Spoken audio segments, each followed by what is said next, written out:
1973 का अस्थिर समय था। मई महीने की कड़ी धूप में थिएटर की बाहर भीड़ लगे थे फर्स्ट डे फर्स्ट शो देखने के लिए।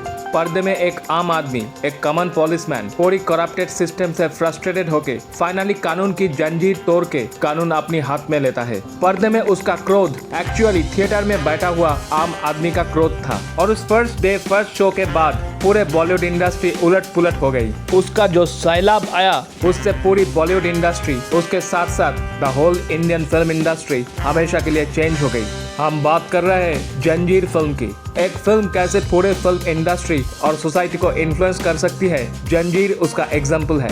तो ये कैसे हुआ? उस समय रोमांटिक फिल्मों का दौर चल रहा था। 1969 में आराधना हिट होने के बाद राजेश खन्ना बन चुके थे इंडस्ट्री का अनडिस्प्यूटेड किंग। उनकी लगातार 15 फिल्में सुपरहिट रही। हजारों लड़की अपनी खून से राजेश खन्ना को लव लेटर लिख के भेजे, उनसे मिलने के लिए घर छोड़े।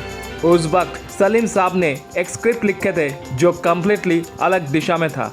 जंजीर की कहानी वायलेंस और गुस्से से भरा हुआ था। उसमें एक भी रोमांटिक सीन नहीं थी। सलीम ये स्क्रिप्ट लेके कई बड़े स्टार्स के पास गए थे, लेकिन उस जमाने के सारे बड़े stars Dilip Kumar, Rajkumar, Dev Anand and surprisingly even Dharmendra ने भी यह फिल्म रिफ्यूज कर दिया, क्योंकि सबको लगा था रोमांटिक फिल्मों के दौर में ये कॉमन मैन का गुस्से वाला मारधार वाली फिल्म नहीं चलेगी और कोई अपना करियर दांव में लगाना नहीं चाह रहे थे। कहा जाता है सलीम जावेद की बहुत करीब सुपरस्टार राजेश खन्ना को भी ऑफर हुई थी यह फिल्म। उन्होंने ऑब्वियसली मना कर दिया था। किस्मत में जो लिखा होता है आखिर वही होता है। फाइनल फिल्म ऑफर हुई स्ट्रगलिंग हीरो अमिताभ को, जिनकी 14 में से 12 फिल्म फ्लॉप हो चुके थे। सिर्फ 2 फिल्म आनंद और बॉम्बे टू गोवा हिट रही, और आनंद में भी मेन कैरेक्टर थे Rajesh Khanna. Flop hero Amitabh had nothing to loose.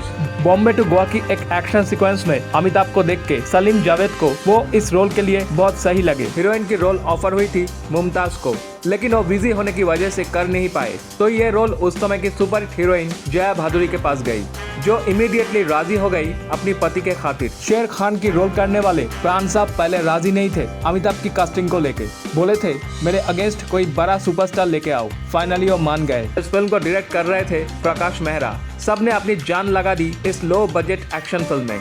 1973 आजादी के बाद टोटल 4 युद्ध हो चुका था। इकोनॉमिक ग्रोथ बहुत ही स्लो थी। बेरोजगारी और मुद्रास्फीति तेजी से बढ़ रही थी। भारतवर्ष पॉलिटिकल और इकोनॉमिक करप्शन से जूझ रही थी। स्लोगन उठता था ये आजादी झूठी है। आम आदमी में फ्रस्ट्रेशन और गुस्सा भरा हुआ था। ये सब का विस्फोट हुआ जंजीर फिल्म की बॉक्स ऑफिस में। It was the most timely film ever and everything fail into the perfect place. पर्दे में विजय जब बोल रहा था या विलेन तेजा को मार रहा था, वो एक्चुअली आम आदमी ही था।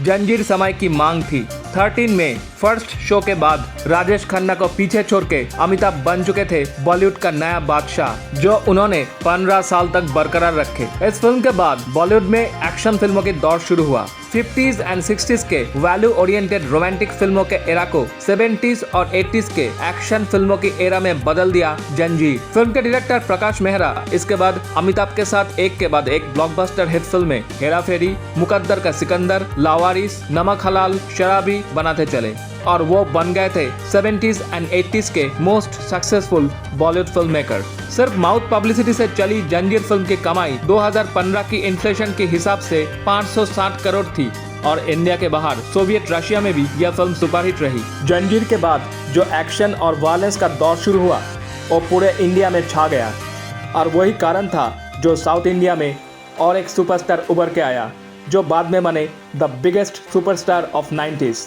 वो थे रजनीकांत।